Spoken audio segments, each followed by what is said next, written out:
Hey, welcome to Socialism for All. This file is being recorded for the April 2021 edition of Socialism for All, and it's an audiobook of The October Revolution and the Tactics of the Russian Communists by Stalin from 1924. If you like this video, please click the like and the subscribe buttons, and consider supporting us on Patreon. There's a link to Patreon in the video description. So recently on the channel, we have put up several Lenin audios from 1917, basically the very eventful time between the deposing of the Russian Tsar and the October Revolution itself. Those were War and Revolution, Lessons of the Revolution, and The Crisis Has Matured. So we're following these up with Stalin's reflections from 1924 after the Civil War, looking back on this entire process. Russia had several revolutions between 1905 and 1917. So, and then now to 1924, it's almost 20 years of real pushes for revolutionary change. So this file was first published December 1924 as a preface to the book On the Road to October. The source is Problems of Leninism by J.V. Stalin, Foreign Languages Press, Peking, 1976. HTML markup by Charles Farrell. Online version is the Stalin Reference Archive at Marxists.org, 2000. Thanks as usual to Marxists.org, the Marxist Internet Archive. They house thousands of free Marxist texts. Please go check them out. And a quick content warning for the Trotskyists. This file does contain a lengthy section of Trotsky bashing, so be warned. Okay, let's get into the text. Section 1. The external and internal setting for the October Revolution. Three circumstances of an external nature determined the comparative ease with which the proletarian revolution in Russia succeeded in breaking the chains of imperialism, and thus overthrowing the rule of the bourgeoisie. Firstly, the circumstance that the October Revolution began in a period of desperate struggle between the two principal imperialist groups, the Anglo-French and the Austro-German, at a time when, engaged in mortal struggle between themselves, these two groups had neither the time nor the means to devote serious attention to the struggle against the October Revolution. This circumstance was of tremendous importance for the October Revolution, for it enabled it to take advantage of the fierce conflicts within the imperialist world to strengthen and organize its own forces.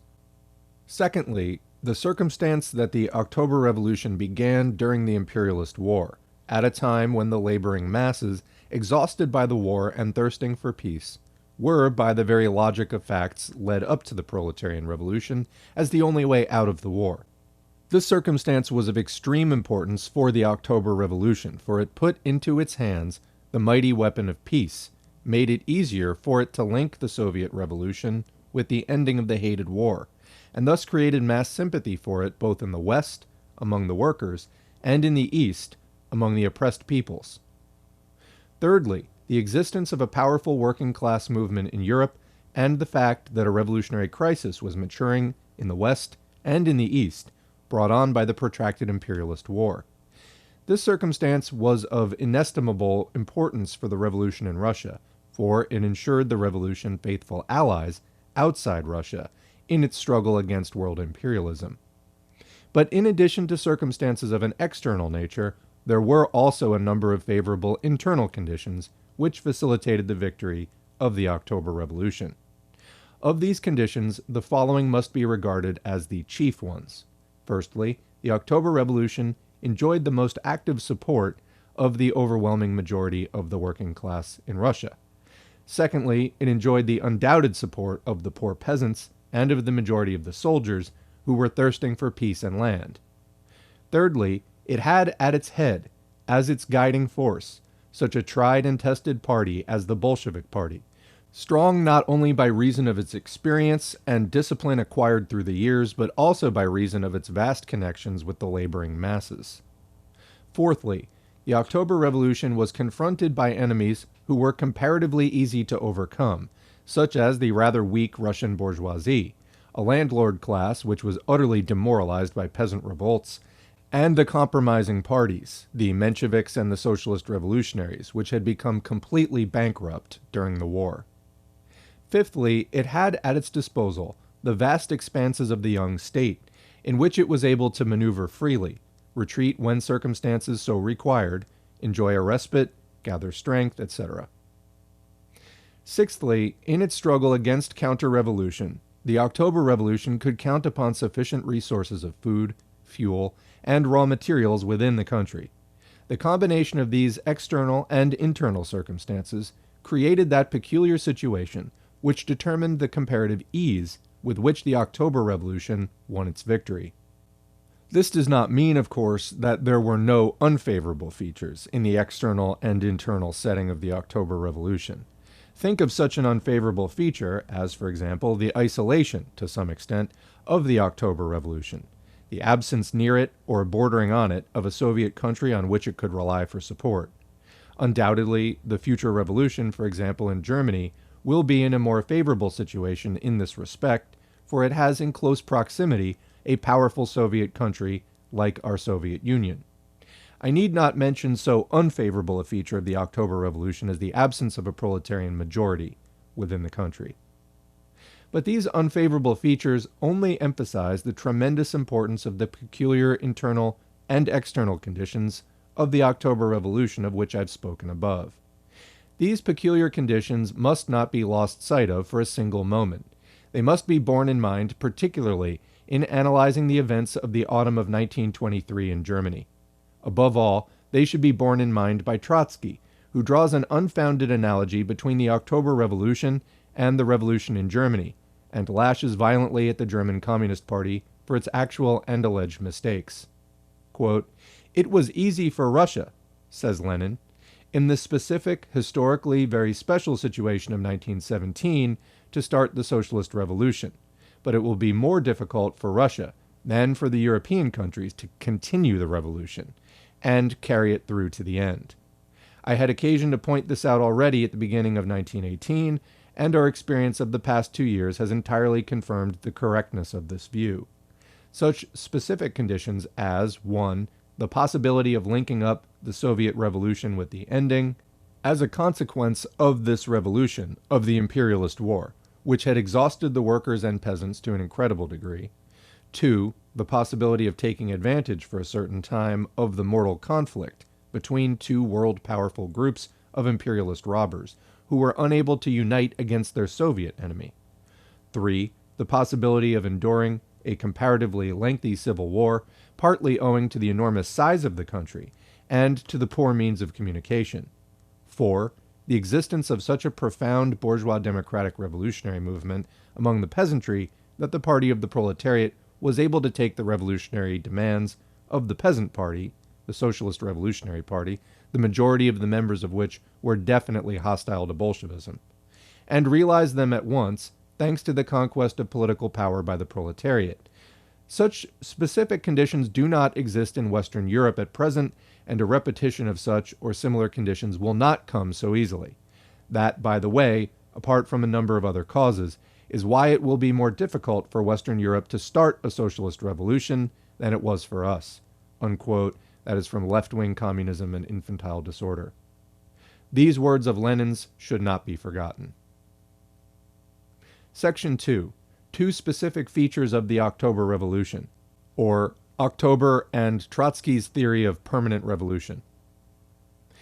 There are two specific features of the October Revolution which must be understood first of all, if we are to comprehend the inner meaning and the historical significance of that revolution.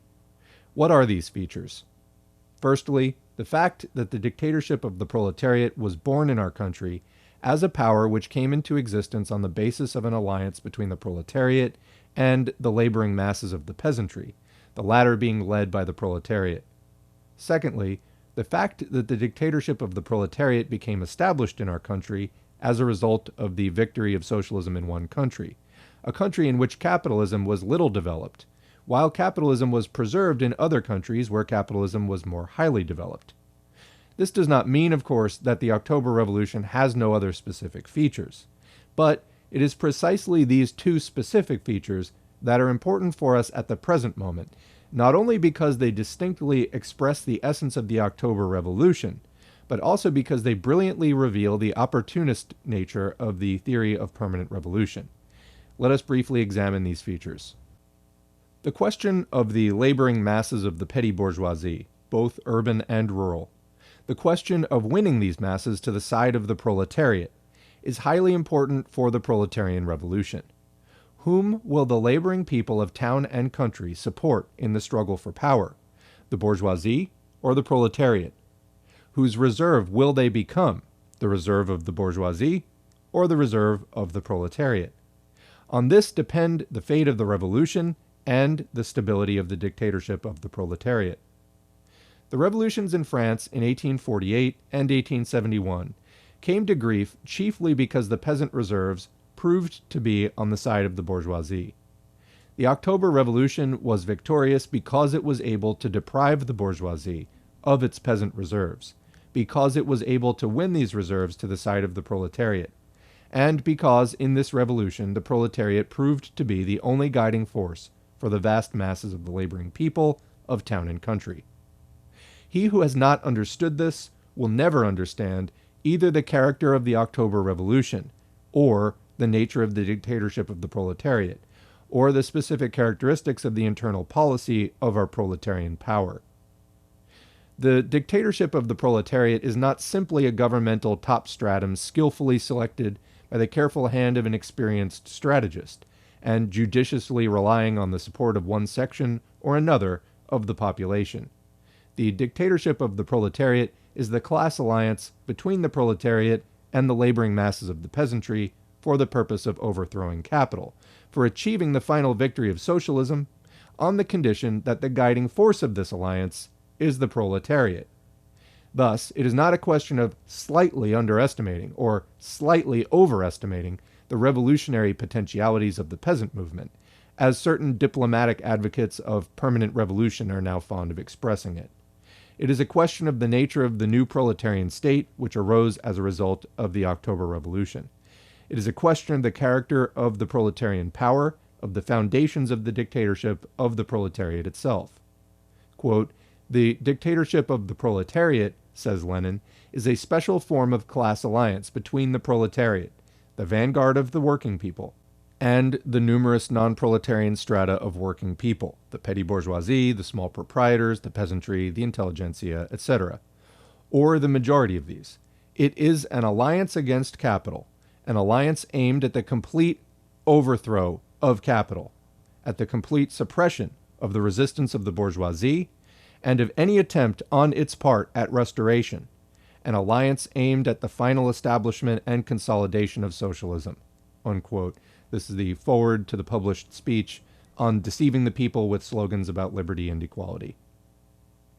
And further on, quote, "The dictatorship of the proletariat, if we translate this Latin, scientific, historical, philosophical term into simpler language, means the following: only a definite class, namely the urban workers and the factory, industrial workers in general, is able to lead the whole mass of the toilers and exploited in the struggle for the overthrow of the yoke of capital, in the process of the overthrow itself, in the struggle to maintain and consolidate the victory, in the work of creating the new socialist social system, in the whole struggle for the complete abolition of classes." Unquote.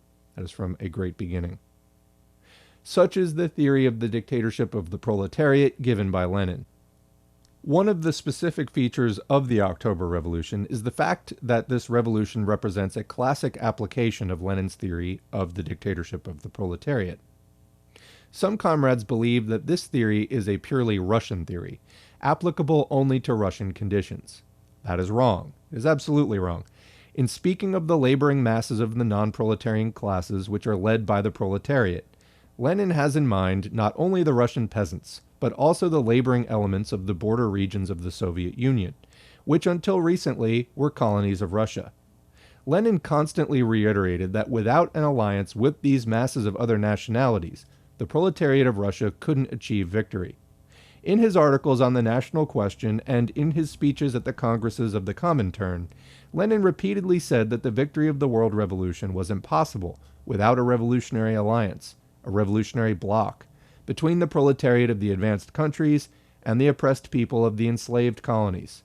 But what are colonies, if not the oppressed laboring masses, and primarily the laboring masses of the peasantry? Who does not know that the question of the liberation of the colonies is essentially a question of the liberation of the laboring masses of the non-proletarian classes from the oppression and exploitation of finance capital? But from this it follows that Lenin's theory of the dictatorship of the proletariat is not a purely Russian theory, but a theory which necessarily applies to all countries. Bolshevism is not only a Russian phenomenon.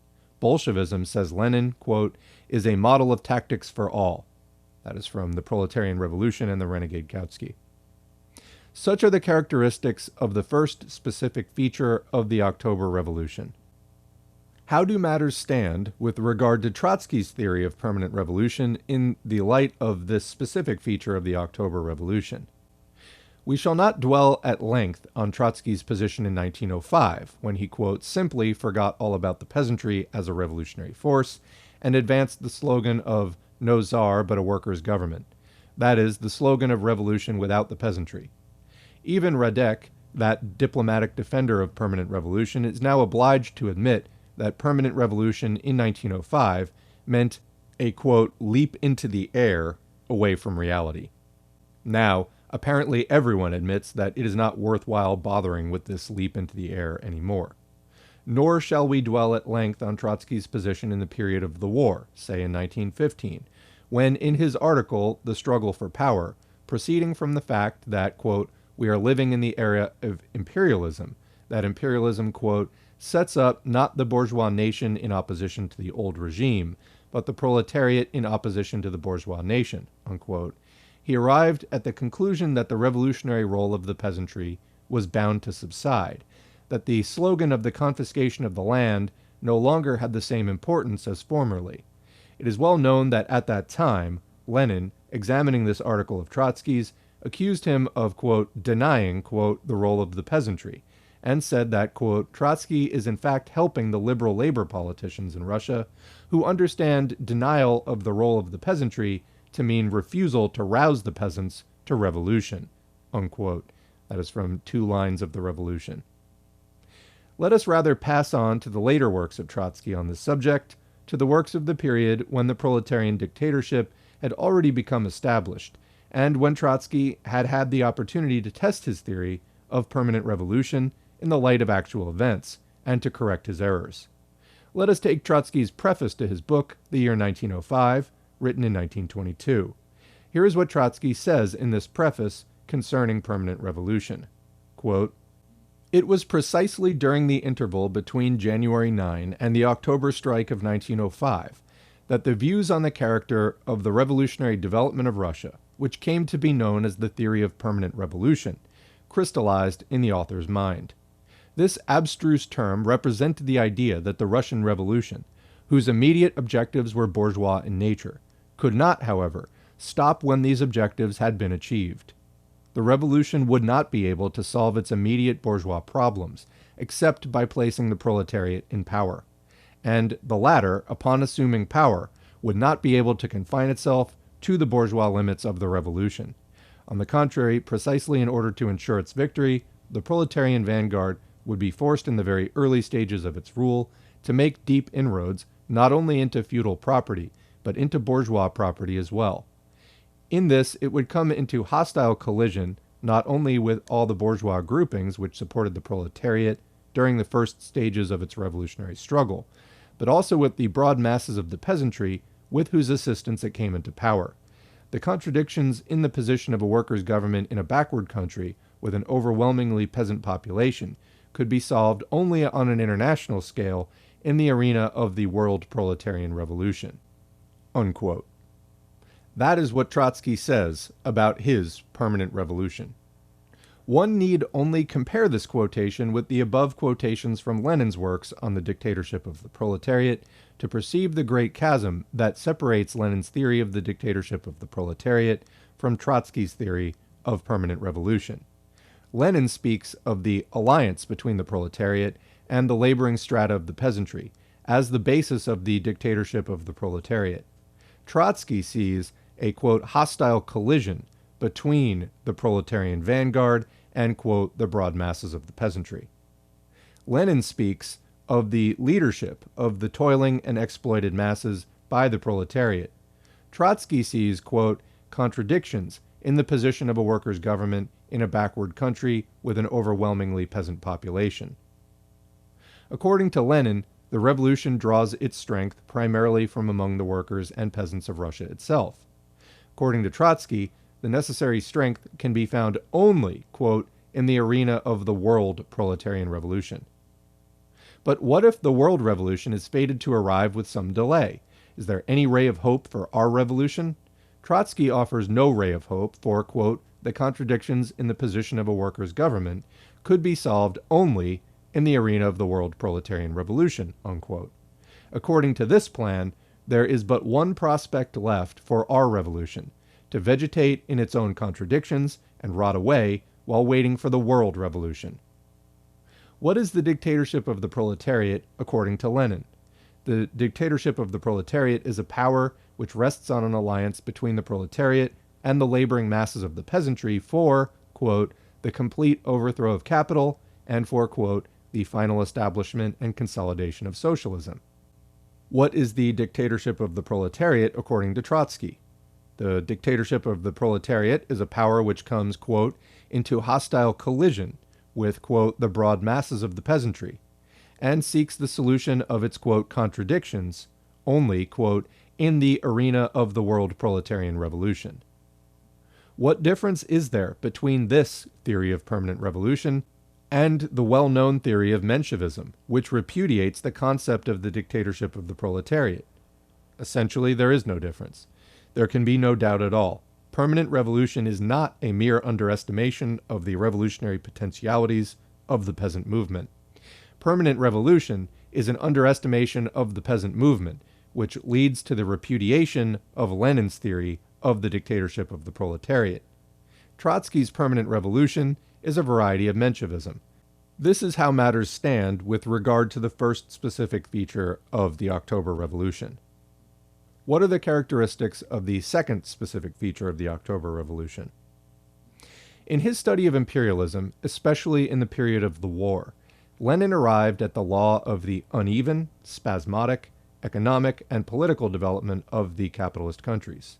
According to this law, the development of enterprises, trusts, branches of industry, and individual countries proceeds not evenly, not according to an established sequence, not in such a way that one trust, one branch of industry, or one country is always in advance of the others, but while other trusts or countries keep consistently one behind the other, but spasmodically, with interruptions in the development of some countries and leaps ahead in the development of others.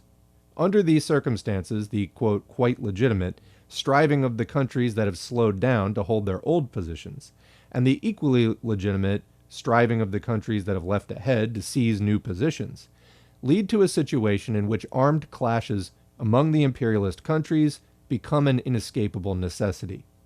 Such was the case, for example, with Germany, which half a century ago was a backward country in comparison with France and Britain. The same must be said of Japan as compared with Russia. It is well known, however, that by the beginning of the 20th century, Germany and Japan had leapt so far ahead that Germany had succeeded in overtaking France, and had begun to press Britain hard on the world market, while Japan was pressing Russia. As is well known, it was from these contradictions that the recent imperialist war arose. This law proceeds from the following. 1. Quote, capitalism has grown into a world system of colonial oppression and of the financial strangulation of the vast majority of the population of the world by a handful of advanced countries. That is from Lenin's Imperialism. 2. Quote, this booty is shared between 2 or 3 powerful world robbers armed to the teeth, America, Britain, Japan, who involve the whole world in their war over the sharing of their booty, unquote. Also from Imperialism. 3.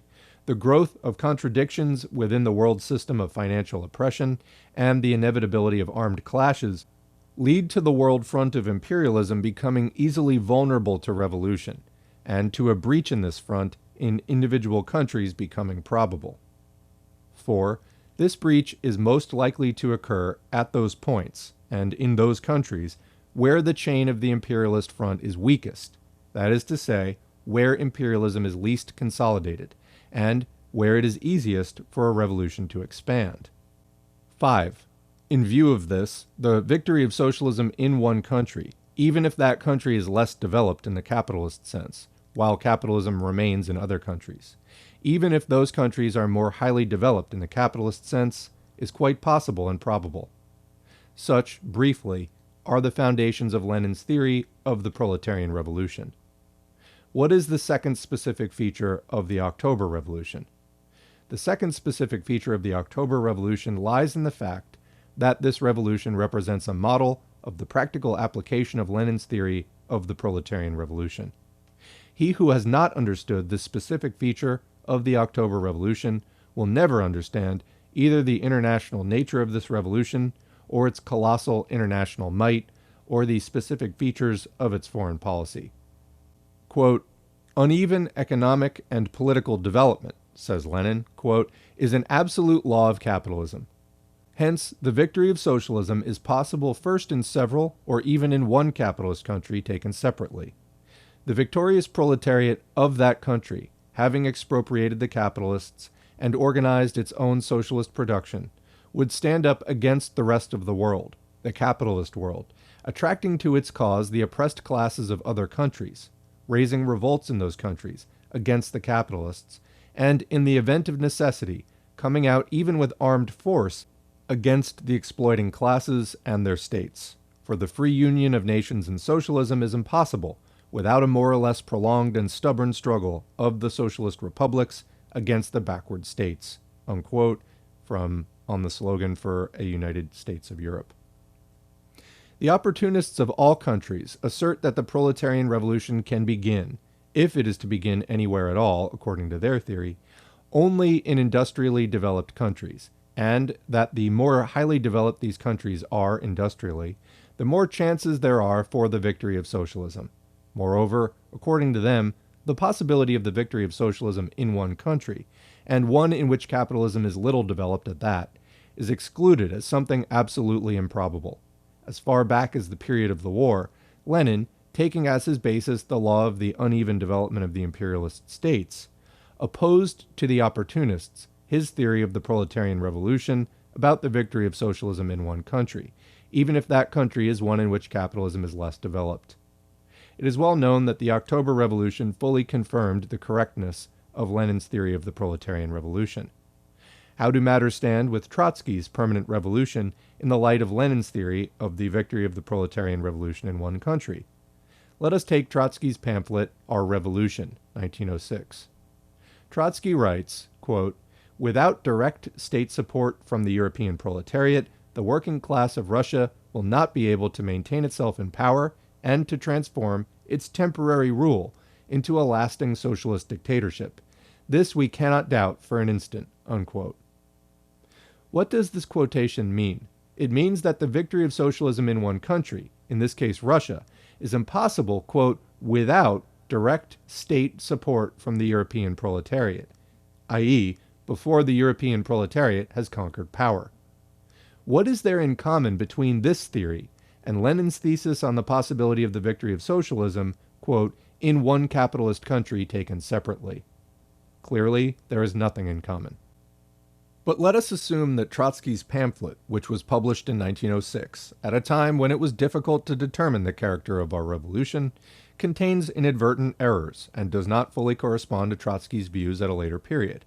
Let us examine another pamphlet written by Trotsky, his peace program, which appeared before the October Revolution of 1917, and has now, 1924, been republished in his book, The Year 1917. In this pamphlet, Trotsky criticizes Lenin's theory of the proletarian revolution about the victory of socialism in one country, and opposes to it the slogan of a United States of Europe. He asserts that the victory of socialism in one country is impossible, that the victory of socialism is possible only as the victory of several of the principal countries of Europe, Britain, Russia, Germany, which combine into a United States of Europe. Otherwise, it is not possible at all. He says quite plainly that, quote, "a victorious revolution in Russia or in Britain is inconceivable without a revolution in Germany and vice versa," unquote. Quote, "The only more or less concrete historical argument," says Trotsky, quote, "advanced against the slogan of a United States of Europe was formulated in the Swiss Social Democrat, at that time the central organ of the Bolsheviks, in the following sentence, quote, "Uneven economic and political development is an absolute law of capitalism," unquote. From this, the Social Democrat draws the conclusion that the victory of socialism is possible in one country, and that therefore there is no reason to make the dictatorship of the proletariat in each separate country contingent upon the establishment of a United States of Europe. That capitalist development in different countries is uneven is an absolutely incontrovertible argument. But this unevenness is itself extremely uneven. The capitalist level of Britain, Austria, Germany, or France is not identical, but in comparison with Africa and Asia, all these countries represent capitalist Europe, which has grown ripe for the social revolution. That no country in its struggle must wait for others is an elementary thought which it is useful and necessary to reiterate, in order that the idea of concurrent international action may not be replaced by the idea of temporizing international inaction.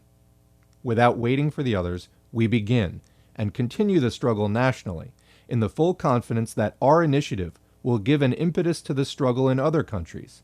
But if this should not occur, it would be hopeless to think, as historical experience and theoretical considerations testify, that, for example, a revolutionary Russia could hold out in the face of a conservative Europe, or that a socialist Germany could exist in isolation in a capitalist world." Unquote. As you see, we have before us the same theory of the simultaneous victory of socialism in the principal countries of Europe, which, as a rule, excludes Lenin's theory of revolution about the victory of socialism in one country. It goes without saying that for the complete victory of socialism, for a complete guarantee against the restoration of the old order, the united efforts of the proletarians of several countries are necessary. It goes without saying that without the support given to our revolution by the proletariat of Europe, the proletariat of Russia could not have held out against the general onslaught, just as without the support given by the revolution in Russia to the revolutionary movement in the West, the latter could not have developed at the pace at which it has begun to develop since the establishment of the proletarian dictatorship in Russia. It goes without saying that we need support. But what does support of our revolution by the West European proletariat imply? Is not the sympathy of the European workers for our revolution, their readiness to thwart the imperialists' plans of intervention? Is not all this support real assistance? Unquestionably it is.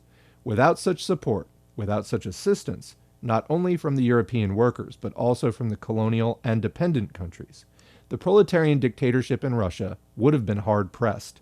Up to now, has this sympathy and this assistance, coupled with the might of our Red Army and the readiness of the workers and peasants of Russia to defend their socialist fatherland to the last, has all this been sufficient to beat off the attacks of the imperialists and to win us the necessary conditions for the serious work of construction? Yes, it has been sufficient.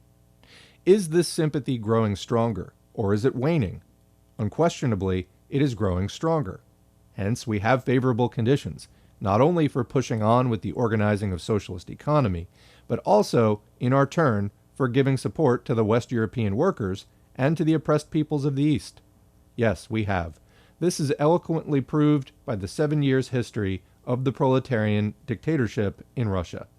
Can it be denied that a mighty wave of labor enthusiasm has already risen in our country?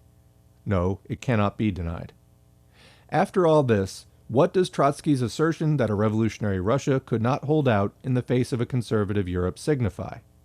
It can signify only this. Firstly, that Trotsky does not appreciate the inherent strength of our revolution. Secondly, that Trotsky does not understand the inestimable importance of the moral support which is given to our revolution by the workers of the West and the peasants of the East. Thirdly, that Trotsky does not perceive the internal infirmity which is consuming imperialism today. Carried away by his criticism of Lenin's theory of the proletarian revolution, Trotsky unwittingly dealt himself a smashing blow in his pamphlet Peace Program, which appeared in 1917 and was republished in 1924. But perhaps this pamphlet, too, has become out of date, and has ceased for some reason or other to correspond to Trotsky's present views. Let us take his later works, written after the victory of the proletarian revolution in one country, in Russia.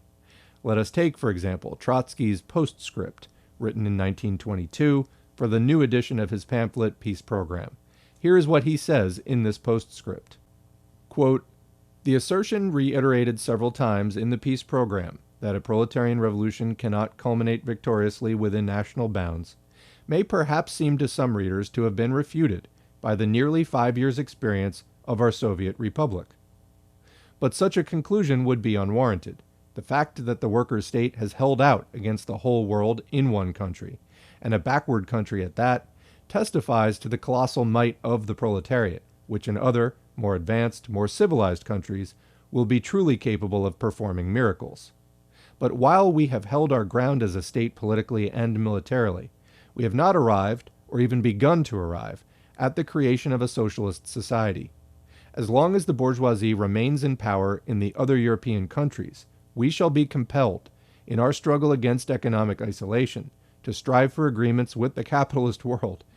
At the same time, it may be said with certainty that these agreements may at best help us to mitigate some of our economic ills, to take one step or another forward, but real progress of a socialist economy in Russia will become possible only after the victory of the proletariat in the major European countries." Unquote. Thus speaks Trotsky, plainly sinning against reality, and stubbornly trying to save his permanent revolution from final shipwreck. It appears, then, that, twist and turn as you like, we not only have, quote, not arrived, but we have, quote, not even begun to arrive, unquote, at the creation of a socialist society. It appears that some people have been hoping for, quote, agreements with the capitalist world. But it also appears that nothing will come of these agreements, for, twist and turn as you like, quote, real progress of a socialist economy, unquote, will not be possible until the proletariat has been victorious in the, quote, major European countries. Well then, since there is still no victory in the West, the only choice that remains for the revolution in Russia is either to rot away or to degenerate into a bourgeois state. It is no accident that Trotsky has been talking for 2 years now about the degeneration of our party. It is no accident that last year Trotsky prophesied the doom of our country. How can this strange theory be reconciled with Lenin's theory of the victory of socialism in one country? How can this strange prospect be reconciled with Lenin's view that the new economic policy will enable us, quote, to build the foundations of socialist economy? How can this permanent hopelessness be reconciled, for instance, with the following words of Lenin, quote, socialism is no longer a matter of the distant future, or an abstract picture, or an icon. We still retain our old bad opinion of icons. We have dragged socialism into everyday life, and here we must find our way. This is the task of our day, the task of our epoch. Permit me to conclude by expressing the conviction that, difficult as this task may be, new as it may be compared with our previous task, and no matter how many difficulties it may entail, we shall all, not in one day, but in the course of several years, all of us together, fulfill it whatever happens, so that NEP Russia will become Socialist Russia. Unquote. That is from speech at a plenary session of the Moscow Soviet. How can this permanent gloominess of Trotsky's be reconciled, for instance, with the following words of Lenin, quote, as a matter of fact, state power all over large-scale means of production, state power in the hands of the proletariat, the alliance of this proletariat with the many millions of small and very small peasants, the assured leadership of the peasantry by the proletariat, etc. Is not this all that is necessary for building a complete socialist society from the cooperatives alone, which we formerly looked down upon as huckstering, and which from a certain aspect we have the right to look down upon as such now under NEP? Is this not all that is necessary for building a complete socialist society? This is not yet the building of socialist society, but it is all that is necessary and sufficient for this building, unquote. That is from On Cooperation. It is plain that these two views are incompatible and cannot in any way be reconciled. Trotsky's permanent revolution is the repudiation of Lenin's theory of the proletarian revolution, and conversely, Lenin's theory of the proletarian revolution is the repudiation of the theory of permanent revolution.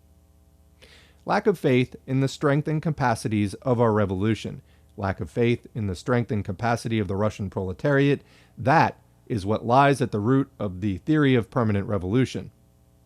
Hitherto, only one aspect of the theory of permanent revolution has usually been noted: lack of faith in the revolutionary potentialities of the peasant movement. Now, in fairness, this must be supplemented by another aspect: lack of faith in the strength and capacity of the proletariat in Russia. What difference is there between Trotsky's theory and the ordinary Menshevik theory that the victory of socialism in one country, and in a backward country at that, is impossible without the preliminary victory of the proletarian revolution, quote, in the principal countries of Western Europe? Essentially, there is no difference. There can be no doubt at all. Trotsky's theory of permanent revolution is a variety of Menshevism. Of late, rotten diplomats have appeared in our press who try to palm off the theory of permanent revolution as something compatible with Leninism. Of course, they say, this theory proved to be worthless in 1905, but the mistake Trotsky made was that he ran too far ahead at the time, in an attempt to apply to the situation in 1905 what could not then be applied. But later, they say, in October 1917, for example, when the revolution had had time to mature completely, Trotsky's theory proved to be quite appropriate. It is not difficult to guess that the chief of these diplomats is Radek. Here, if you please, is what he says, quote, "The war created a chasm between the peasantry, which was striving to win land and peace, and the petty bourgeois parties. The war placed the peasantry under the leadership of the working class, and of its vanguard, the Bolshevik party. This rendered possible not the dictatorship of the working class and peasantry, but the dictatorship of the working class relying on the peasantry. What Rosa Luxemburg and Trotsky advanced against Lenin in 1905, i.e. permanent revolution, proved as a matter of fact to be the second stage of the historical development," unquote. Here, every statement is a distortion. It is not true that the war, quote, rendered possible not the dictatorship of the working class and peasantry, but the dictatorship of the working class relying on the peasantry, unquote. Actually, the February Revolution of 1917 was the materialization of the dictatorship of the proletariat and peasantry, interwoven in a peculiar way with the dictatorship of the bourgeoisie. It is not true that the theory of permanent revolution, which Radek bashfully refrains from mentioning, was advanced in 1905 by Rosa Luxemburg and Trotsky. Actually, this theory was advanced by Parvus and Trotsky. Now, 10 months later, Radek corrects himself and deems it necessary to castigate Parvus for the theory of permanent revolution. But in all fairness, Radek should also castigate Parvus's partner, Trotsky. It is not true that the theory of permanent revolution, which was brushed aside by the revolution of 1905, proved to be correct in the, quote, second stage of the historic development, that is, during the October Revolution. The whole course of the October Revolution, its whole development, demonstrated and proved the utter bankruptcy of the theory of permanent revolution and its absolute incompatibility with the foundations of Leninism. Honeyed speeches and rotten diplomacy cannot hide the yawning chasm which lies between the theory of permanent revolution and Leninism. End of Section 2. Now starting Section 3. Certain specific features of the tactics of the Bolsheviks during the period of preparation for October.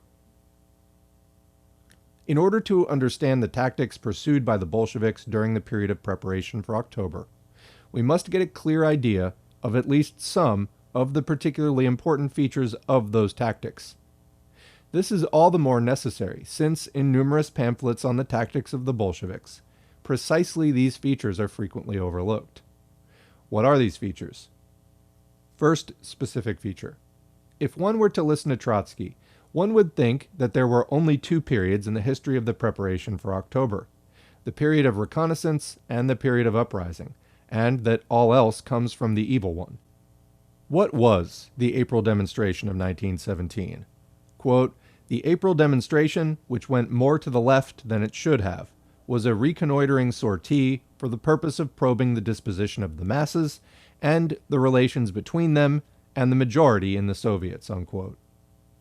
And what was the July demonstration of 1917? In Trotsky's opinion, quote, "This too was in fact another, more extensive, reconnaissance at a new and higher phase of the movement," unquote. Needless to say, the June demonstration of 1917, which was organized at the demand of our party, should, according to Trotsky's idea, all the more be termed a reconnaissance. This would seem to imply that as early as March 1917, the Bolsheviks had ready a political army of workers and peasants, and that if they did not bring this army into action for an uprising in April, or June, or July, but merely engaged in reconnaissance, it was because, and only because, quote, the information obtained from the reconnaissance, unquote, at the time was unfavorable. Needless to say, this oversimplified notion of the political tactics of our party is nothing but a confusion of ordinary military tactics with the revolutionary tactics of the Bolsheviks. Actually, all these demonstrations were primarily the result of the spontaneous pressure of the masses, the result of the fact that the indignation of the masses against the war had boiled over and sought an outlet in the streets. Actually, the task of the party at that time was to shape and to guide the spontaneously arising demonstrations of the masses along the line of the revolutionary slogans of the Bolsheviks. Actually, the Bolsheviks had no political army ready in March 1917, nor could they have had one. The Bolsheviks built up such an army, and had finally built it up by October 1917, only in the course of the struggle and conflicts of the classes between April and October 1917. Through the April demonstration, the June and July demonstrations, the elections to the district and city dumas, the struggle against the Kornilov revolt, and the winning over of the Soviets. A political army is not like a military army. A military command wins a war with an army ready to hand, whereas the party has to create its army in the course of the struggle itself, in the course of class conflicts, as the masses themselves become convinced, through their own experience, of the correctness of the party's slogans and policy. Of course, every such demonstration at the same time threw a certain amount of light on the hidden interrelations of the forces involved, provided certain reconnaissance information, but this reconnaissance was not the motive for the demonstration, but its natural result.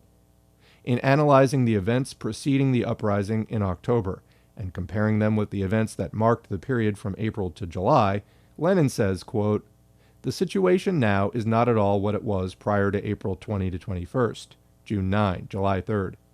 For then there was spontaneous excitement which we, as a party, either failed to perceive, April 20th, or tried to restrain and shape into a peaceful demonstration, June 9th and July 3rd.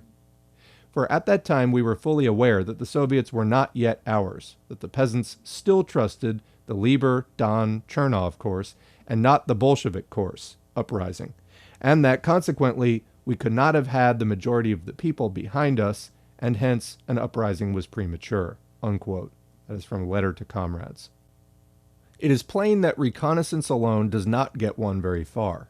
Obviously, it was not a question of reconnaissance, but of the following. 1. All through the period of preparation for October, the party invariably relied in its struggle upon the spontaneous upsurge of the mass revolutionary movement. 2. While relying on the spontaneous upsurge, it maintained its own undivided leadership of the movement. 3. This leadership of the movement helped it to form the mass political army for the October uprising. 4. This policy was bound to result in the entire preparation for October proceeding under the leadership of one party, the Bolshevik Party. 5.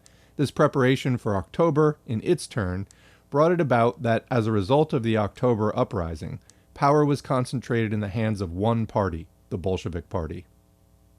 Thus, the undivided leadership of one party, the Communist Party, as the principal factor in the preparation for October, such is the characteristic feature of the October Revolution.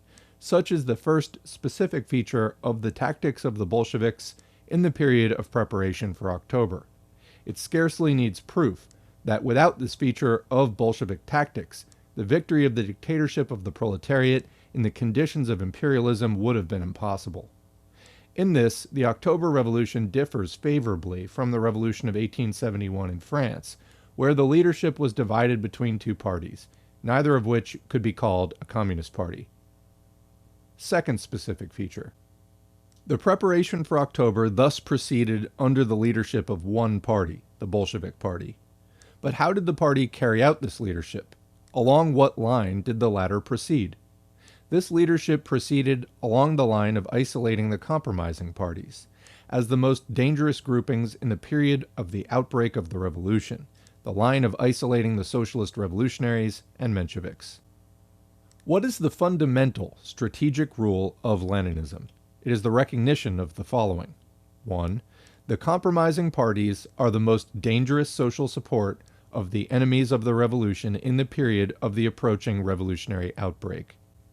Comment. Let me read that again. The compromising parties are the most dangerous social support of the enemies of the revolution in the period of the approaching revolutionary outbreak.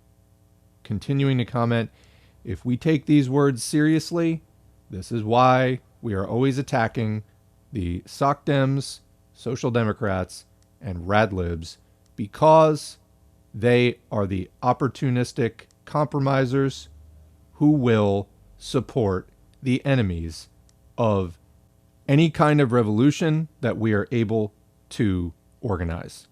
We are entering a period where it may become possible, using social media and other advanced communication technology, to throw off the shackles and stagnation of socialism in the West, and to organize a highly energized movement free of the opportunistic shackles of the past. But it's these people. Rule number 1. Fundamental strategic rule of Leninism number 1. The compromising parties, such as in that time the socialist revolutionaries and Mensheviks, are the most dangerous social support of the enemies of the revolution in the period of the approaching revolutionary outbreak. We're in a time of enormous unrest, real instability, and things like, oh, I think they mean well. Not going to cut it. Okay. Comment over. Number 2, it is impossible to overthrow the enemy, Tsarism or the bourgeoisie, unless these parties are isolated. 3, the main weapons in the period of preparation for the revolution must, therefore, be directed towards isolating these parties and towards winning the broad masses of the working people away from them. In the period of the struggle against Tsarism, in the period of preparation for the bourgeois democratic revolution, 1905 to 16, the most dangerous social support of Tsarism was the liberal monarchist party, the Cadet Party. Why? Because it was the compromising party, the party of compromise between Tsarism and the majority of the people, i.e. the peasantry as a whole. Naturally, the party at that time directed its main blows at the cadets, for unless the cadets were isolated, there could be no hope of a rupture between the peasantry and Tsarism, and unless this rupture was ensured, there could be no hope of the victory of the revolution. Many people at that time did not understand this specific feature of Bolshevik strategy and accused the Bolsheviks of excessive cadetophobia. They asserted that with the Bolsheviks, the struggle against the cadets overshadowed the struggle against the principal enemy, Tsarism.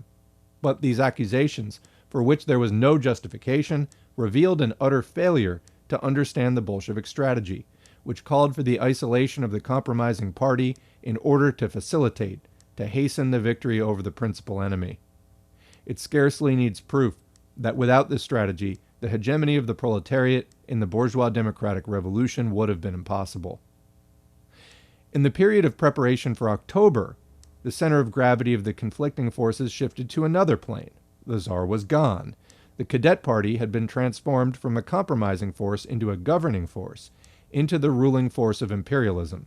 Now, the fight was no longer between Tsarism and the people, but between the bourgeoisie and the proletariat. In this period, the petty bourgeois democratic parties, the parties of the socialist revolutionaries and Mensheviks, were the most dangerous social support of imperialism. Why? Because these parties were then the compromising parties, the parties of compromise between imperialism and the laboring masses.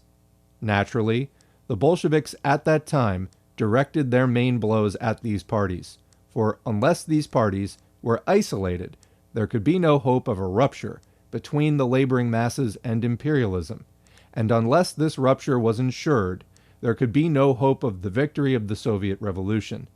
Many people at that time did not understand this specific feature of the Bolshevik tactics and accused the Bolsheviks of displaying, quote, excessive hatred toward the socialist revolutionaries and Mensheviks, and of, quote, forgetting the principal goal. But the entire period of preparation for October eloquently testifies to the fact that only by pursuing these tactics could the Bolsheviks ensure the victory of the October Revolution. The characteristic feature of this period was the further revolutionization of the laboring masses of the peasantry, their disillusionment with the socialist revolutionaries and Mensheviks, their defection from these parties, their turn toward rallying directly around the proletariat as the only consistently revolutionary force capable of leading the country to peace. The history of this period is the history of the struggle between the socialist revolutionaries and Mensheviks on the one hand, and the Bolsheviks on the other, for the laboring masses of the peasantry, for winning over these masses. The outcome of this struggle was decided by the coalition period, the Kerensky period, the refusal of the socialist revolutionaries and Mensheviks to confiscate the landlord's land, the fight of the socialist revolutionaries and Mensheviks to continue the war, the June offensive at the front, the introduction of capital punishment for soldiers, the Kornilov revolt. And they decided the issue of this struggle entirely in favor of the Bolshevik strategy, for had not the socialist revolutionaries and Mensheviks been isolated, it would have been impossible to overthrow the government of the imperialists, and had this government not been overthrown, it would have been impossible to break away from the war. The policy of isolating the socialist revolutionaries and Mensheviks proved to be the only correct policy. Thus, isolation of the Menshevik and socialist revolutionary parties as the main line in directing the preparations for October. Such was the second specific feature of the tactics of the Bolsheviks. It scarcely needs proof that without this feature of the tactics of the Bolsheviks, the alliance of the working class and the laboring masses of the peasantry would have been left hanging in the air. It is characteristic that in his The Lessons of October, Trotsky says nothing, or next to nothing, about this specific feature of the Bolshevik tactics. Third specific feature. Thus, the party, in directing the preparations for October, pursued the line of isolating the socialist revolutionary and Menshevik parties, of winning the broad masses of the workers and peasants away from them. But how, concretely, was this isolation effected by the party? In what form? Under what slogan? It was effected in the form of the revolutionary mass movement for the power of the Soviets under the slogan, "All power to the Soviets," by means of the struggle to convert the Soviets from organs for mobilizing the masses into organs of the uprising, into organs of power, into the apparatus of a new proletarian state power.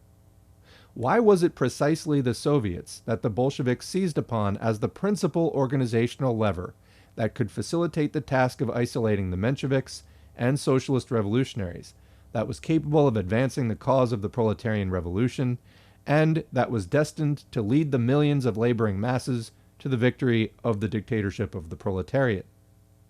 Well, what are the Soviets? Quote, "The Soviets," said Lenin as early as September 1917, quote, "are a new state apparatus which, in the first place, provides an armed force of workers and peasants, and this force is not divorced from the people, as was the old standing army, but is most closely bound up with the people. From the military standpoint, this force is incomparably more powerful than previous forces. From the revolutionary standpoint, it cannot be replaced by anything else. Secondly, this apparatus provides a bond with the masses, with the majority of the people, so intimate, so indissoluble, so readily controllable and renewable, that there was nothing even remotely like it in the previous state apparatus. Thirdly, this apparatus, by virtue of the fact that its personnel is elected and subject to recall at the will of the people, without any bureaucratic formalities, is far more democratic than any previous apparatus. Fourthly, it provides a close contact with the most diverse professions, thus facilitating the adoption of the most varied and most profound reforms without bureaucracy. Fifthly, it provides a form of organization of the vanguard, i.e., of the most politically conscious, most energetic, and most progressive section of the oppressed classes, the workers and peasants, and thus constitutes an apparatus by means of which the vanguard of the oppressed classes can elevate, train, educate, and lead the entire vast mass of these classes, which has hitherto stood quite remote from political life, from history. Sixthly, It makes it possible to combine the advantages of parliamentarism with the advantages of immediate and direct democracy, i.e., to unite in the persons of the elected representatives of the people both legislative and executive functions. Compared with bourgeois parliamentarism, this represents an advance in the development of democracy, which is of worldwide historic significance. Had not the creative spirit of the revolutionary classes of the people given rise to the Soviets, the proletarian revolution in Russia would be a hopeless affair, for the proletariat undoubtedly could not retain power with the old state apparatus, and it is impossible to create a new apparatus immediately." Unquote. That is why the Bolsheviks seized upon the Soviets as the principal organizational link that could facilitate the task of organizing the October Revolution and the creation of a new, powerful apparatus of the proletarian state power. From the point of view of its internal development, the slogan, quote, "all power to the Soviets," passed through two stages. The first, up to the July defeat of the Bolsheviks during the period of dual power, and the second, after the defeat of the Kornilov Revolt. During the first stage, this slogan meant breaking the bloc of the Mensheviks and socialist revolutionaries with the cadets, the formation of a Soviet government consisting of Mensheviks and socialist revolutionaries, for at that time, the Soviets were socialist revolutionary and Menshevik controlled. The right of free agitation for the opposition, i.e. for the Bolsheviks, and the free struggle of parties within the Soviets, in the expectation that by means of such a struggle the Bolsheviks would succeed in capturing the Soviets and changing the composition of the Soviet government in the course of a peaceful development of the revolution. This plan, of course, did not signify the dictatorship of the proletariat, but it undoubtedly facilitated the preparation of the conditions required for ensuring the dictatorship, for by putting the Mensheviks and socialist revolutionaries in power and compelling them to carry out in practice their anti-revolutionary platform, it hastened the exposure of the true nature of these parties, hastened their isolation, their divorce from the masses. The July defeat of the Bolsheviks, however, interrupted this development, for it gave preponderance to the generals and cadets counter-revolution, and, through the socialist revolutionaries and Mensheviks, into the arms of that counter-revolution. This compelled the party, temporarily, to withdraw the slogan, "all power to the Soviets," only to put it forward again in the conditions of a fresh revolutionary upsurge. The defeat of the Kornilov Revolt ushered in the second stage. The slogan, "all power to the Soviets," became again the immediate slogan. But now this slogan had a different meaning from that in the first stage. Its content had radically changed. Now, this slogan meant a complete rupture with imperialism and the passing of power to the Bolsheviks, for the majority of the Soviets were already Bolshevik by this time. Now, this slogan meant the revolution's direct approach towards the dictatorship of the proletariat by means of an uprising. More than that, this slogan now meant the organization of the dictatorship of the proletariat and giving it a state form. The inestimable significance of the tactics of transforming the Soviets into organs of state power lay in the fact that they caused millions of working people to break away from imperialism, exposed the Menshevik and socialist revolutionary parties as the tools of imperialism, and brought the masses by a direct route, as it were, to the dictatorship of the proletariat. Thus, the policy of transforming the Soviets into organs of state power as the most important condition for isolating the compromising parties and for the victory of the dictatorship of the proletariat. Such is the third specific feature of the tactics of the Bolsheviks in the period of preparation for October. Fourth specific feature. The picture would not be complete if we did not deal with the question of how and why the Bolsheviks were able to transform their party slogans into slogans for the vast masses, into slogans which pushed the revolution forward, how and why they succeeded in convincing not only the vanguard and not only the majority of the working class, but also the majority of the people of the correctness of their policy. The point is that for the victory of the revolution, if it really is a people's revolution embracing the masses in their millions, correct party slogans alone are not enough. For the victory of the revolution, one more necessary condition is required: namely, that the masses themselves become convinced, through their own experience, of the correctness of these slogans. Only then do the slogans of the party become the slogans of the masses themselves. Only then does the revolution really become a people's revolution. One of the specific features of the tactics of the Bolsheviks in the period of preparation for October was that they correctly determined the paths and turns which would naturally lead the masses to the party's slogans, to the very threshold of the revolution, so to speak, thus helping them to feel, to test, to realize, by their own experience, the correctness of these slogans. In other words, one of the specific features of the tactics of the Bolsheviks is that they do not confuse leadership of the party with leadership of the masses, that they clearly see the difference between the first sort of leadership and the second, that they therefore represent the science not only of leadership of the party, but of leadership of the vast masses of the working people. A graphic example of the manifestation of this feature of Bolshevik tactics was provided by the experience of convening and dispersing the Constituent Assembly.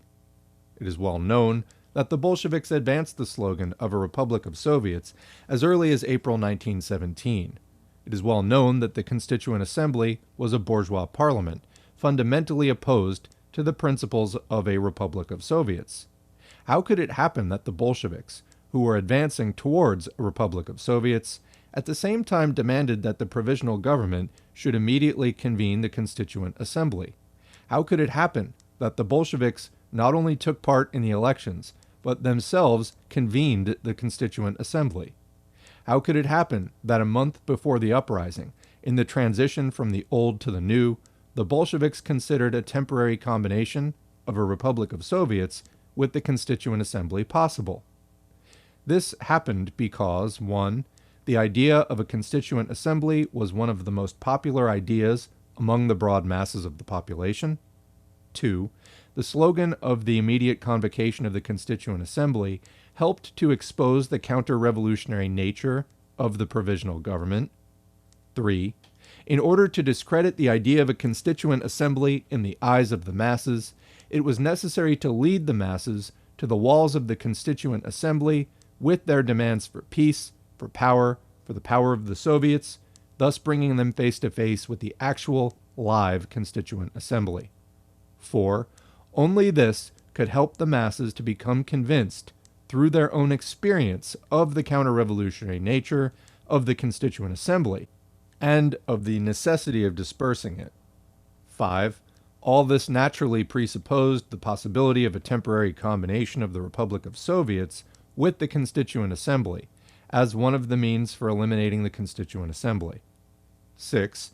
Such a combination, if brought about under the condition that all power was transferred to the Soviets, could only signify the subordination of the Constituent Assembly to the Soviets, its conversion into an appendage of the Soviets, its painless extinction.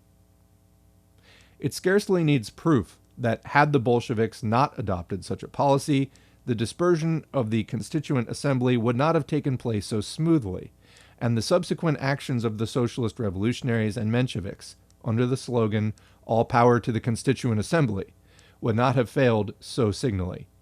Quote, "We took part," says Lenin, "in the elections to the Russian bourgeois parliament, the Constituent Assembly, in September-November 1917. Were our tactics correct or not? Did we, the Russian Bolsheviks, have more right in September-November 1917 than any Western communists to consider that parliamentarism was politically obsolete in Russia? Of course we had, for the point is not whether bourgeois parliaments have existed for a long or a short time, but how far the broad masses of the working people are prepared, ideologically, politically, and practically, to accept the Soviet system and to disperse the bourgeois democratic parliament, or allow it to be dispersed.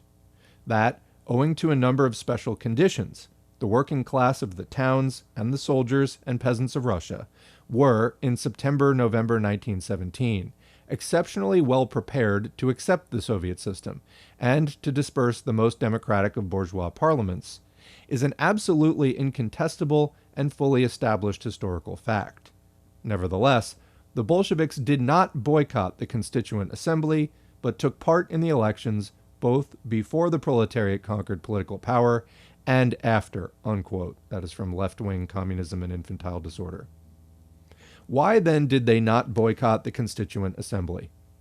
Because, says Lenin, quote, participation in a bourgeois democratic parliament, even a few weeks before the victory of a Soviet republic, and even after such a victory, not only does not harm the revolutionary proletariat, but actually helps it to prove to the backward masses why such parliaments deserve to be dispersed. It helps their successful dispersal, and it helps to make bourgeois parliamentarism politically obsolete, unquote, also from left-wing communism. It is characteristic that Trotsky does not understand this feature of Bolshevik tactics and snorts at the theory of combining the Constituent Assembly with the Soviets, qualifying it as Hilferdingism. He doesn't understand that to permit such a combination, accompanied by the slogan of an uprising and the probable victory of the Soviets, in connection with the convocation of the Constituent Assembly, was the only revolutionary tactics, which had nothing in common with the Hilferding tactics of converting the Soviets into an appendage of the Constituent Assembly. He doesn't understand that the mistake committed by some comrades in this question gives him no grounds for disparaging the absolutely correct position taken by Lenin and the party on the, quote, combined type of state power under certain conditions, quoting Letter to Comrades. He does not understand that if the Bolsheviks had not adopted this special policy towards the Constituent Assembly, they would not have succeeded in winning over to their side the vast masses of the people. And if they had not won over these masses, they could not have transformed the October uprising into a profound people's revolution. It is interesting to note that Trotsky even snorts at the words people, revolutionary democracy, etc., occurring in articles by Bolsheviks, and considers them improper for a Marxist to use. Trotsky has evidently forgotten that even in September 1917, a month before the victory of the dictatorship of the proletariat, Lenin, that unquestionable Marxist, wrote of, quote, the necessity of the immediate transfer of the whole power to the revolutionary democracy headed by the revolutionary proletariat, unquote, quoting Marxism and Insurrection. Trotsky has evidently forgotten that Lenin, that unquestionable Marxist, quoting the well-known letter of Marx to Kugelmann, April 1871, to the effect that the smashing of the bureaucratic military state machine is the preliminary condition for every real people's revolution on the continent, writes in black and white the following lines, quote, particular attention should be paid to Marx's extremely profound remark that the destruction of the bureaucratic military state machine is, quote, the preliminary condition for every real people's revolution. This concept of a people's revolution seems strange coming from Marx, and the Russian Plekhanovites and Mensheviks, those followers of Struve who wish to be regarded as Marxists, might possibly declare such an expression to be a slip of the pen on Marx's part. They have reduced Marxism to such a state of wretchedly liberal distortion that nothing exists for them beyond the antithesis between bourgeois revolution and proletarian revolution, and even this antithesis they interpret in an extremely lifeless way. In Europe, in 1871, there was not a single country on the continent in which the proletariat constituted the majority of the people. A people's revolution, one that actually brought the majority into movement, could be such only if it embraced both the proletariat and the peasantry. These two classes then constituted the people. These two classes are united by the fact that the bureaucratic military state machine oppresses, crushes, exploits them. To break up this machine, to smash it, this is truly in the interest of the people, of the majority, of the workers and most of the peasants. This is the preliminary condition for a free alliance between the poor peasants and the proletarians, whereas without such an alliance, democracy is unstable and socialist transformation is impossible, unquote. That is from The State and Revolution. These words of Lenin's should not be forgotten.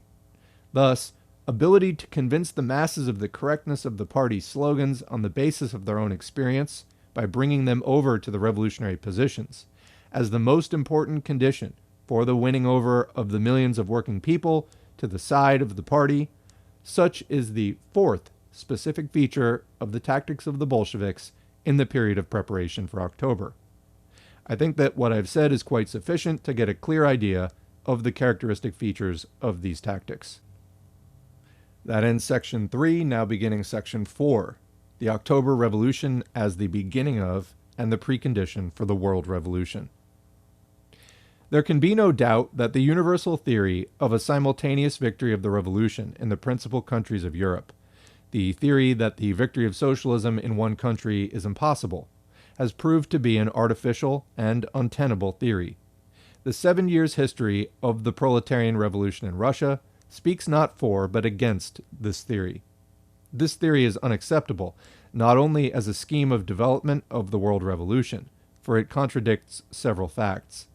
It is still less acceptable as a slogan, for it fetters, rather than releases, the initiative of individual countries, which, by reason of certain historical conditions, obtain the opportunity to break through the front of capital independently, for it does not stimulate an active onslaught on capital in individual countries, but encourages passive waiting for the moment of the, quote, universal denouement, for it cultivates among the proletarians of the different countries not the spirit of revolutionary determination, but the mood of Hamlet-like doubt over the question, quote, what if the others fail to back us up?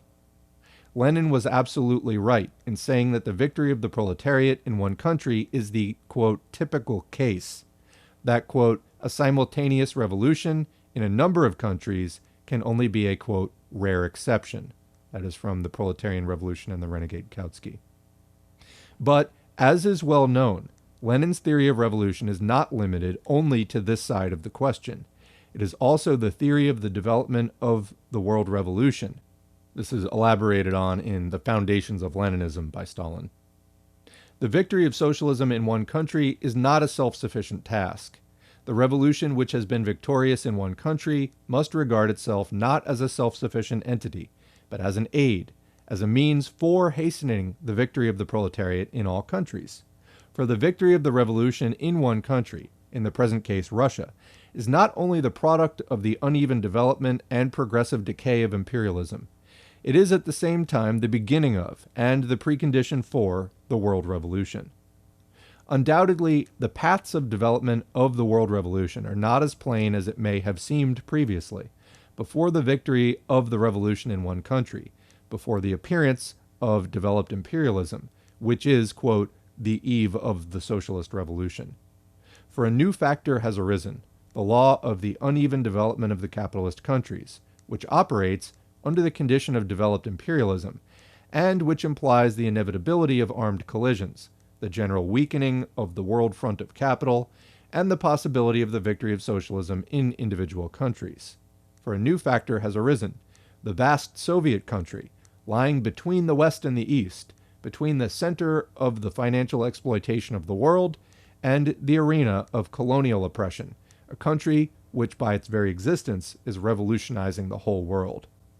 All these are factors, not to mention other less important ones, which cannot be left out of account in studying the paths of development of the world revolution. Formerly, it was commonly thought that the revolution would develop through the even maturing of the elements of socialism, primarily in the more developed, the advanced countries. Now, this view must be considerably modified. Quote, the system of international relationships, says Lenin, has now taken a form in which one of the states of Europe, Germany, has been enslaved by the victor countries. Furthermore, a number of states, which are, moreover, the oldest states in the West, find themselves in a position, as the result of their victory, to utilize this victory to make a number of insignificant concessions to their oppressed classes, concessions which, nevertheless, retard the revolutionary movement in those countries and create some semblance of social peace.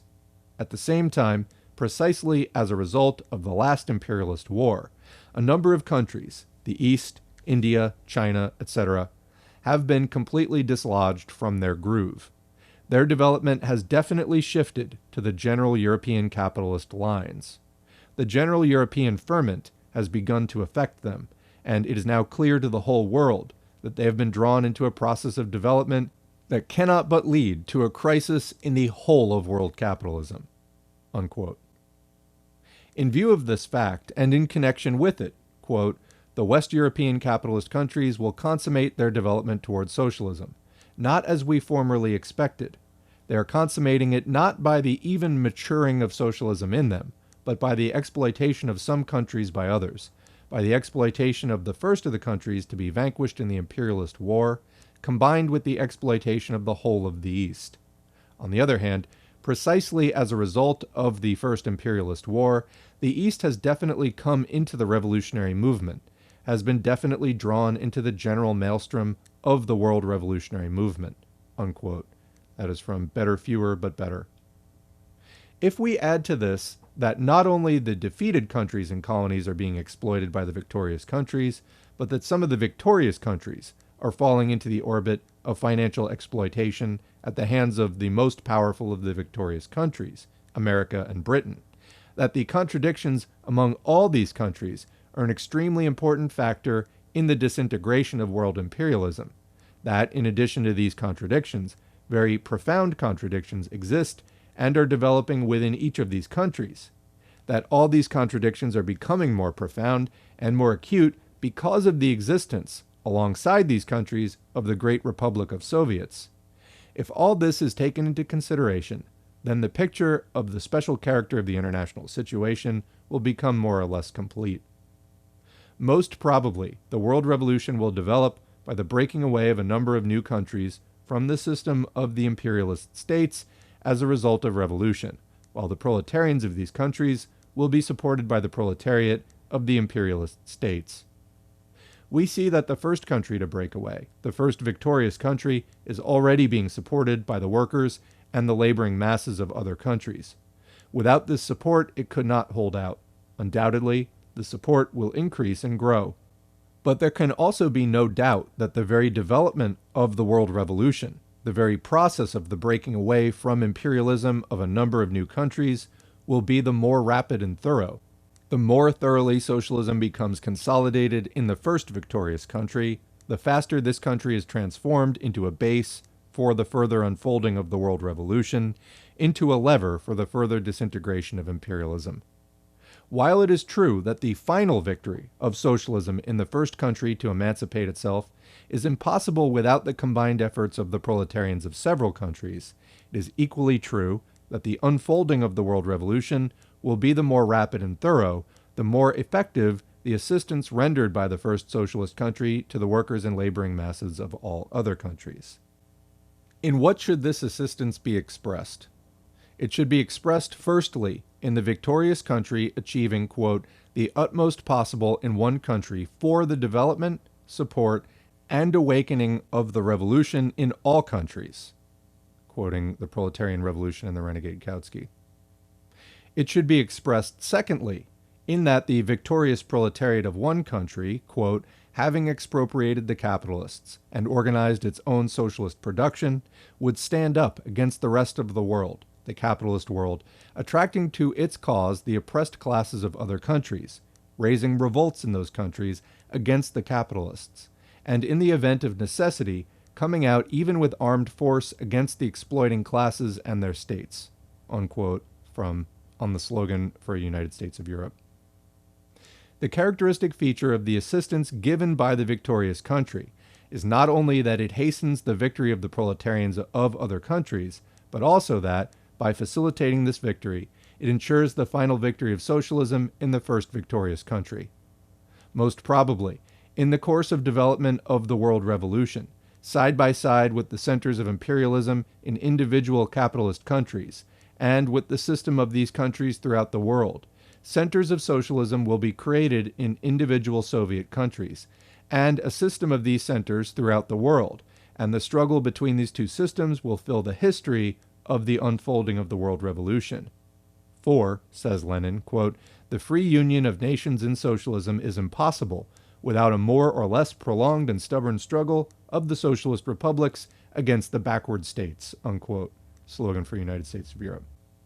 The world's significance of the October Revolution lies not only in the fact that it constitutes a great beginning made by one country in causing a breach in the system of imperialism, and that it is the first center of socialism in the ocean of imperialist countries, but also in that it constitutes the first stage of the world revolution, and a mighty base for its further development. Therefore, not only those are wrong who forget the international character of the October Revolution and declare the victory of socialism in one country to be a purely national and only a national phenomenon, but also those who, although they bear in mind the international character of the October Revolution, are inclined to regard this revolution as something passive, merely destined to accept help from without. Actually, not only does the October Revolution need support from the revolution in other countries, but the revolution in those countries needs the support of the October Revolution in order to accelerate and advance the cause of overthrowing world imperialism. J.V. Stalin, December 17, 1924. So that is the end of the audiobook. What did you think? Leave a comment. My only comments here, I say only, it's kind of a major one. So this whole permanent revolution versus socialism in one country, this is a huge debate. It's like a big point of contention between Trotskyists and, as they say, Stalinists, or like everyone who isn't a Trotskyist, more or less. I think that, from the way that I have heard Trotskyists argue this subject, I think honestly the way that they portray, quote, socialism in one country is kind of a straw man. I think that they often misrepresent it. You can hear right in that last paragraph here that, well, let me just read it again.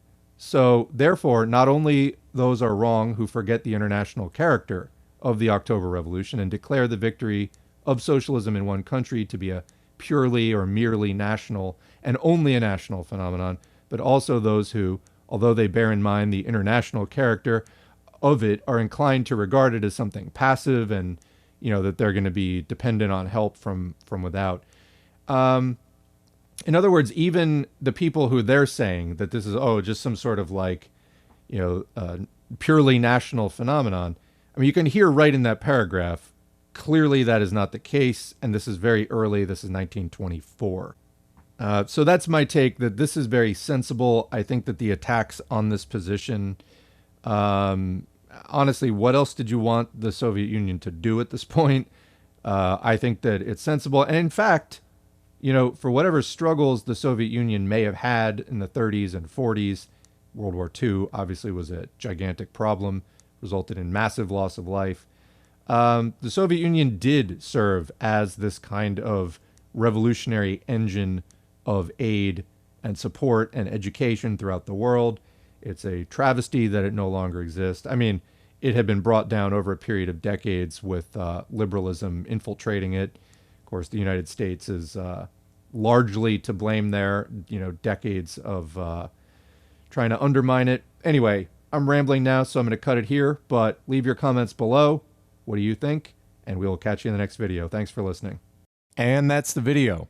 Thanks to our current patrons whose names are on the screen. If you'd like to get your name on the screen or just support us financially, you can go to patreon.com/socialismforall and sign up for a monthly donation. You can also follow us at facebook.com/socialism4all. Used to have a page at FOR all, and it got throttled to death by Zuck. Here on YouTube, please click the like button, subscribe button, and the notifications bell. Please leave a comment if you can, and please share our video wherever you're online, your Twitter feed, your Discord servers, Reddit subs, etc. All of that helps more people to see this content, whether it's in the YouTube algorithm or just posting it on other sites. All of that's helpful. All of you out there supporting and promoting this content makes it all go that much more smoothly. We need to end capitalism, normalize talking about socialism today, and it's really kind of our only hope for a better tomorrow. Thanks for all you do, and we will catch you in the next video.